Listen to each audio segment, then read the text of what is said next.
Salut les filles! Et salut les gars! Aujourd'hui Didier, je vais vous raconter une histoire. Sauf que ça va être plutôt pas mal, parce qu'on va dans un endroit où on n'est encore jamais allé. Oh là là, oh là là là là là, attends. J'aime pas trop ça, moi. C'est quoi cet endroit? Bon, je vais pas non plus te donner trop d'indices, mais t'es prêt à plonger? À quoi? Attention! À plonger? Non mais attends, attends, non! Oh waouh! Oh waouh! Eh mais c'est trop cool! On est dans l'eau! Moi j'étais pas très rassuré, mais alors là, c'est carrément pas mal! Bon, si on est ici, c'est pas par hasard, parce que je vais vous raconter l'histoire d'un canard. D'un quoi? D'un canard? Bon bah, c'est parti! Il était une fois une maman cane qui couvait ses œufs pour les tenir bien au chaud. Depuis des jours, elle attend que ses œufs éclosent pour voir enfin ses petits poussins. Et voilà qu'un matin, la maman cane entend des faibles craquements. Cric, cric, cric, cric. Et elle découvre petit à petit ses canetons. Ils étaient vraiment trop mignons et jaunes comme de l'or. Mais au moment où le dernier œuf s'ouvre, elle voit apparaître un caneton différent de tous ses frères et sœurs. Il est plus gros et tout gris.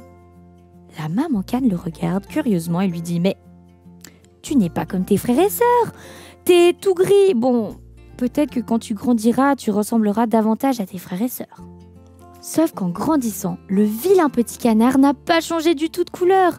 Et il est toujours le plus gros de la famille. Et ses frères et sœurs se moquent de lui et ils refusent de jouer avec lui. Il se sent mis à l'écart, inutile et sans valeur.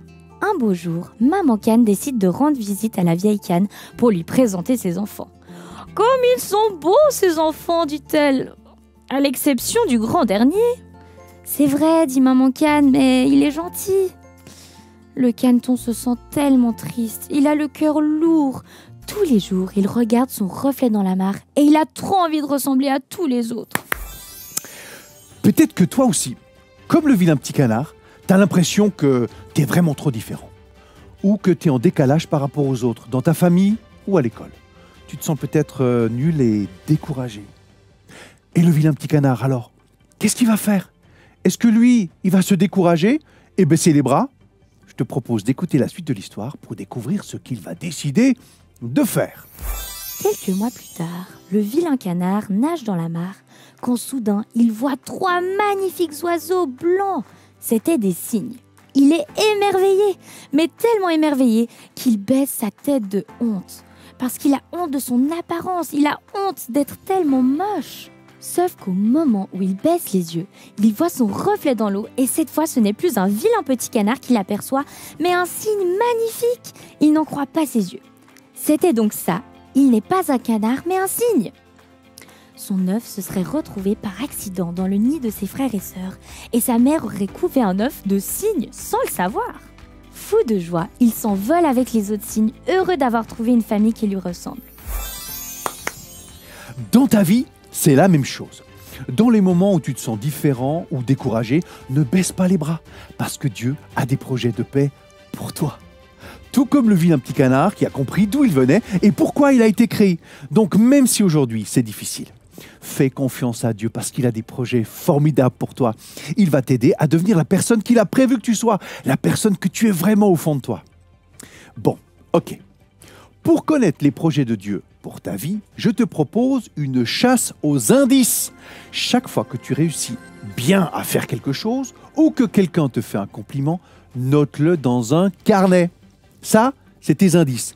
Ils vont te mettre sur la piste, ils vont te donner une meilleure idée de qui tu es et pourquoi tu as du talent.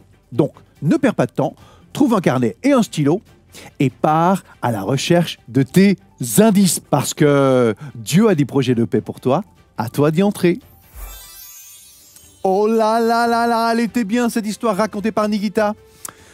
Et maintenant, c'est la fin.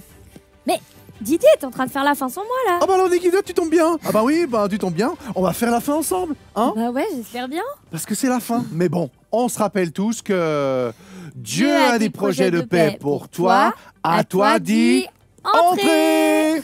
C'est bon là, vous l'avez en tête, hein? On se rappelle. Dieu a des projets de paix pour toi. À toi d'y entrer. Ouais, voilà, c'est ça. Bon, Nikita. Et ouais. Ben, qu'est-ce qu'il faut faire maintenant, hein? Alors maintenant, vous pouvez lâcher des pouces bleus, vous abonner à la chaîne. Et vous abonner. Et surtout, Mettez-nous un commentaire là-dessous. On a envie de savoir si ça vous plaît, ce que vous avez aimé, etc. Enfin, on a envie d'avoir un retour de vous, quoi. Allez-y. Bon bah comme d'habitude, on vous dit Au revoir. À bientôt. Au revoir, Nikita. Bye. Au revoir.